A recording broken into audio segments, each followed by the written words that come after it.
Welcome to Historically Speaking.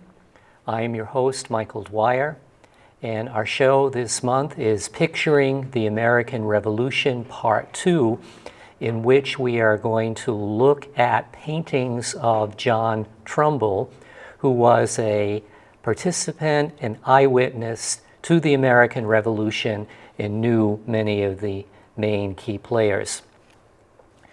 We have glimpsed a little bit at John Trumbull's biography in previous presentations, but just to recap a bit, he was born in 1757 in Lebanon, Connecticut, the son of Governor Jonathan Trumbull, the last colonial governor of America. He was the sixth child. In his early years, as the result of an accident, he lost the sight in his left eye. But he was drawn to the profession of being an artist. But his father wasn't too enthusiastic about all of this, so he sent him off to Harvard, where he graduated in the class of 1773. He went to Boston for a time, studied a little bit with the eminent Boston painter of that time, John Singleton Copley. And from those early years, we can see at left here a painting of the young Trumbull. If you look carefully, you can see his palette and his paintbrush. But after many years of study, some 30 years later, you can see Trumbull late in middle age, a much more elegant portrait that shows how his style refined over time. Trumbull had the privilege of knowing George Washington well, painted him many times from life, and two of the Washington portraits that we can see is the one at left is from 1780, when the outcome of the American Revolution was not yet certain, and we can see in the faint background here George Washington's African-American manservant called York. And 12 years later, Trumbull painted George Washington after the Battle of Trenton. And here he is looking fully in charge as a military commander. But it is not the portraits of John Trumbull that we are going to be looking at. Instead, we are going to be focusing on his paintings, iconic paintings of scenes of the American Revolution. Before we do that, we need to go back to Benjamin West. Benjamin West, an American painter born in Pennsylvania, left the colonies in 1760 to study first in Rome and then ended up in London, where he lived for the rest of his life. And a truly seminal painting that changed the depiction of historical images in art is this painting of the death of General Wolfe, which he painted in 1770, 11 years after the Battle of Quebec. And in this painting, we can see almost the characters assembled as if they were on a stage. We can see General Wolfe expiring in a very Christ-like position, very reminiscent, as I have said before, of images of the deposition of Christ, the Pietà, when his dying body or dead body is being cradled. Some of the symbolism that we have here is we have an indigenous person who is kneeling with his chin on his fist, looking at General Wolfe. Some consider it an idealization of the noble savage concept. We see on the ground in front of Wolfe his musket, his cartridge box, and his bayonet. Next to Wolfe in the blue jacket is Dr. Thomas Hind, who is attempting to stem the bleeding from Wolfe's wounds. The general later died in the doctor's hands. And again, since Benjamin West had never been to the Plains of Abraham outside Quebec City, he was not an eyewitness to this. There is a great deal of invention and inclusions here of people who may not have been actually in the battle itself. And one of the people included here is Simon Fraser, Lieutenant Colonel of the 78th Fraser Highlanders. He is behind the man in the green uniform, and he was not at the battle, but Benjamin West decided to paint him in. The reason that we are going back to Benjamin West in this particular painting is that after John Trumbull served for almost 2 years in the American Revolution as an aide to camp to General Washington, and again persisting in his desire to study painting, in 1780, even though the war was not yet over, he went to England to study with Benjamin West. And going back to this image of the death of General Wolfe, when we compare this to the various historical paintings of John Trumbull, we can see his influence.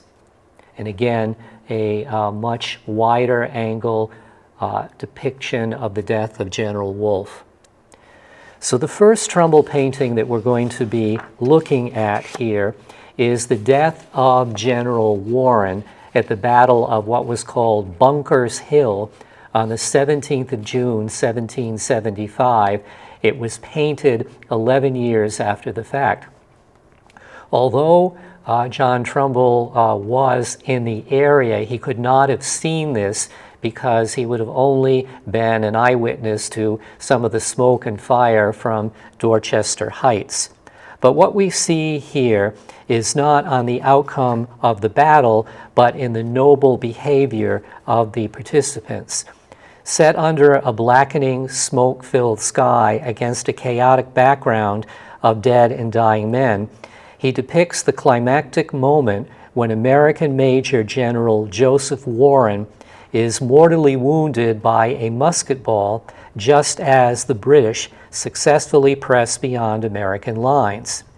Seizing the bayonet of a grenadier who means to avenge a fallen soldier, British Major John Small saves the expiring Warren from being stabbed.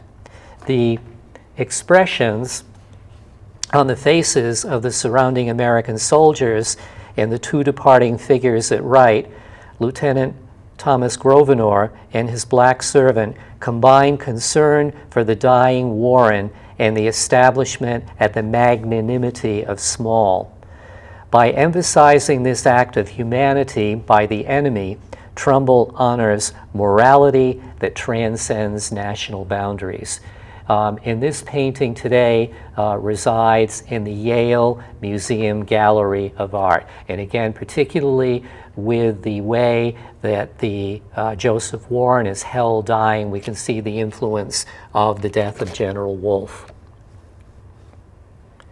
The next painting that we are going to be looking at is the death of General Montgomery in the attack on Quebec on the 31st of December, 1775, and again, this was painted 11 years after the fact. Here, Trumbull memorializes the death of a hero of the American campaign against the British in Canada. The diagonal composition, contrasts of light and dark, use of blazing colors, and the depiction of action close to the picture surface all heighten the drama. Major General Richard Montgomery had tried to enter Quebec during a blizzard, but after part of his army deserted, British and Canadian troops ambushed the Americans. Wounded by a cannon blast, Montgomery dies in the arms of Matthias Ogden. The snow-covered earth, trees stripped bare of their foliage, and the gloom of night underscore the American soldiers' grief and shock.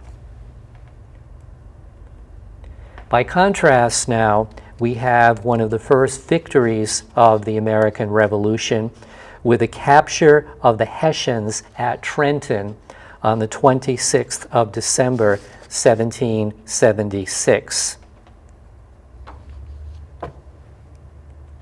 On the night of December 25th, 1776, General George Washington and his troops crossed the Delaware River at Trenton, New Jersey, launching a surprise attack against the Hessians, German mercenaries hired to fight on behalf of the British Empire. The Germans, caught off guard on the morning after Christmas celebrations, were defeated after only 45 minutes. Hessian Colonel Johann Gottlieb Rahl was mortally wounded. On horseback, General Washington directs Major William Stevens Smith to care for the dying Rahl. Anxious to secure Washington's likeness for this scene, as well as for his paintings of the battles of Princeton, New Jersey, and Yorktown, Virginia, Trumbull persuaded him to pose for several sittings, with the general even exercising on horseback at the artist's request. And now we are going to look at the paintings that really have made John Trumbull a national icon. As we know, the British in the War of 1812 burned the United States Capitol in 1814. And as the Capitol was reconstructed, it was deemed that there would be a series of at least 8 panoramic paintings in the Rotunda of the United States Capitol. Trumbull was originally supposed to paint 8 of them, but instead we only have 4. And the first that we are going to be looking at chronologically here, well-known American painting, is the Declaration of Independence as it was being signed on the 4th of July, 1776. He first painted this in 1787 when he attempted to capture the images of many of the actual signers, and then he did a much larger version, which is 12 by 18 feet in the Rotunda of the United States Capitol. So here, as we look at this, we can see that this is his most famous image. It's the image that we think of with the Declaration of Independence. Of course, this would be in Philadelphia's Independence Hall. There is a lot that we could go into detail with here, and we can see in the key to this all the people that are present here. And we can see the most important people here, the 5 who are standing at the desk facing John Hancock. Number 30 is John Adams. Number 31, Roger Sherman from Connecticut. Number 32 is Robert Livingston from New York. 33, Thomas Jefferson. And 36, Francis Lewis from New York. And this has been, actually, no, that's a mistake in there, because that's Benjamin Franklin, who was next to, Thomas Jefferson. And this was engraved by Asher B. Durand in the early 19th century, and we are familiar with this, which is on the back of the $2 bill. The next painting that we have in the Rotunda of the United States Capitol is the surrender of Gentleman Johnny Burgoyne at Saratoga on the 16th of October, 1777. And this was painted for the Rotunda in 1822. And just a word about the structure of these paintings. These would have been painted in the artist's studio on canvas. They would have been rolled up and then installed in the Rotunda of the Capitol, where they have been ever since, with many instances of conservation of the painting. So here we have the surrender, which followed the battles with American General Horatio Gates near Saratoga in September and October 1777. With the British losing men and defenses during both engagements, Burgoyne retreated with a weakened army to Saratoga, where he surrendered to General Gates. This turning point in the American Revolution prevented the British from dividing New England from the rest of the colonies, and it was the deciding factor in bringing active French support to the American cause. This painting depicts General Burgoyne prepared to surrender his sword to General Gates.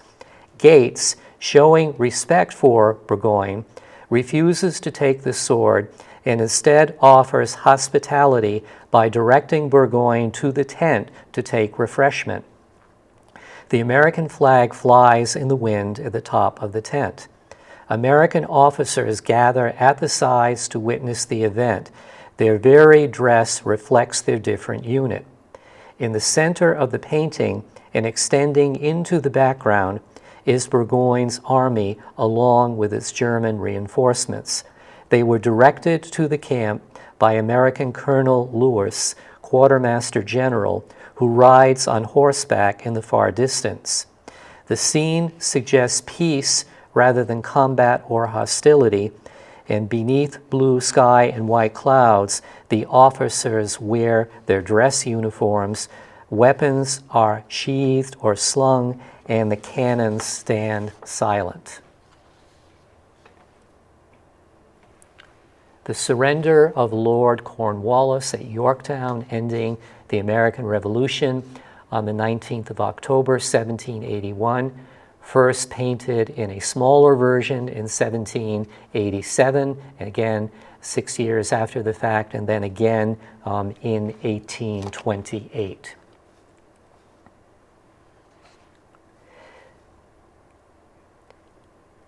In 1787, Trumbull made preliminary drawings for the small painting and then settled upon a more definitive composition in 1788. To create portraits from life of the people depicted in this and other paintings, Trumbull traveled extensively.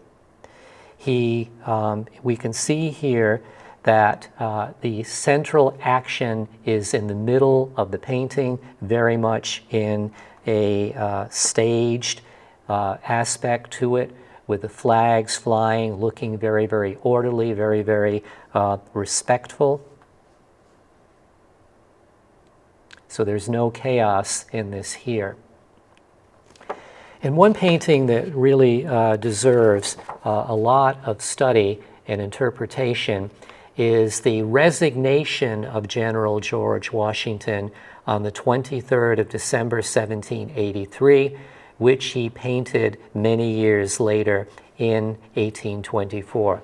So why would the resignation of General Washington be deemed appropriate for inclusion in the Rotunda of the United States Capitol? And the reason is this action was significant for establishing civilian authority over the military, a fundamental principle of American democracy.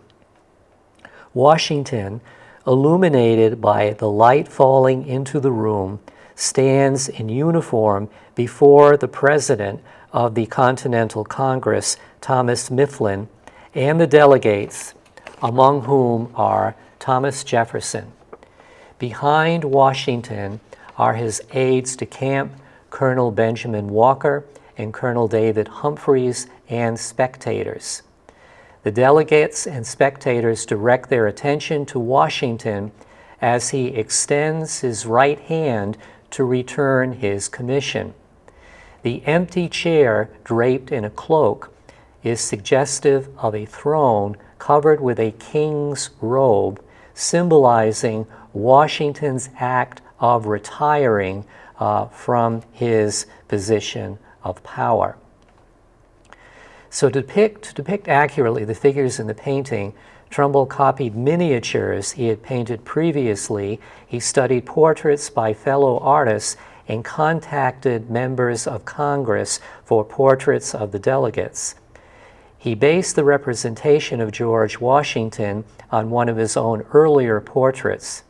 Some figures not present at the actual event are shown, including James Madison and Martha Washington and her grandchildren who appear in the gallery. Trumbull visited and sketched the room, the Senate chamber of the State House, in 1822, but in creating the painting, he altered some elements. The chamber no longer contained the furnishings used at the time of Washington's resignation. Rather than depict the newer furniture created for the room in 1796, Trumbull copied the chairs he had painted in the Declaration of Independence. Washington's larger chair differs from those in which the delegates are seated, which contributes to the suggestion of a throne. So George Washington, resigning his commission, balances the first of Trumbull's Rotunda paintings with the Declaration of Independence. So we have here the onset of how we are choosing to memorialize and depict the American Revolution. And this is going to be really fundamental for how future artists are going to depict the American Revolution. And we know that Trumbull really sets the stage for how the American Revolution is going to be set for us to remember. And the other thing, to just go back for a moment here to the Rotunda of the United States Capitol, when you have the opportunity to see art in situ, and having several times had the great privilege of going to the United States Capitol, which of course there are always crowds of people, you have a real sense of what public art means and represents. And I think that there's a difference between going to the art gallery at Yale University, which is a wonderful shrine to the works of John Trumbull, but here seeing these paintings in the United States Capitol, it really is part of our national story and how Trumbull wanted it to be remembered. So from the Declaration of Independence to the surrender of General Burgoyne, to the painting of Cornwallis surrendering at Yorktown, and to the resignation of General Washington. And Washington, who of course was already a mythic figure in his lifetime, one of the things that really propelled him into admiration on the world stage is he, at this point, could have held on to all the power with the backing of his military, and he stepped down. And Trumbull felt that this was an important thing to preserve and to record in the United States Capitol. And in the way that these figures are grouped around Washington, it almost takes on religious significance as truly a great and wonderful event. And then, of course, more than 14 years later, Washington once again, when there were no term limits on the United States presidency, in the election of 1796, he made it clear that he was once again going to retire, return to his beloved Mount Vernon, and ensure the orderly transition of power. And as one travels through the United States Capitol in various corridors, we can see this memorial painting to John Trumbull along with many of the other artists. And I think it would be a wonderful opportunity for future shows for us to take a trip through the many paintings and statuary that we find in the United States Capitol that tells the story of America, especially as we move towards our 250th anniversary. So what is coming next in part 3? I would be very open to suggestions from our viewers on other paintings of the American Revolution. We have gone in chronological order with our first show featuring mostly engravings and woodcuts of eyewitnesses to the American Revolution. Trumbull, who lived through all of this, who achieved a certain immortality in telling these stories. And what is coming next is everyone else in the aftermath of the American Revolution who chose to portray it. And I know that in the Centennial exhibition in Philadelphia in 1876, in which it is said that roughly 1 out of every 5 Americans attended the Centennial exhibition in Philadelphia. I'm very curious how many American Revolution memorial paintings that would be on display. And as we move into the 20th century, we have some wonderful American illustrators who painted scenes of the American Revolution. I'm thinking in particular of N.C. Wyeth, who was Andrew Wyeth's father. Howard Pyle would be another artist. And one book that I loved as a child, a true children's classic of yesteryear, is Esther Forbes' Johnny Tremain. And I think a lot of you who may have read that book in childhood can picture the cover of that book of a young Johnny Tremain. So we have much to think about, much to celebrate with the American Revolution, but I think it is important for us to consider how artists like John Trumbull wanted the story to be told in a dignified and elevated kind of way, that while we have certainly dying people in some of the paintings, but it's not done in a way that glorifies brutality or violence. Thank you for watching.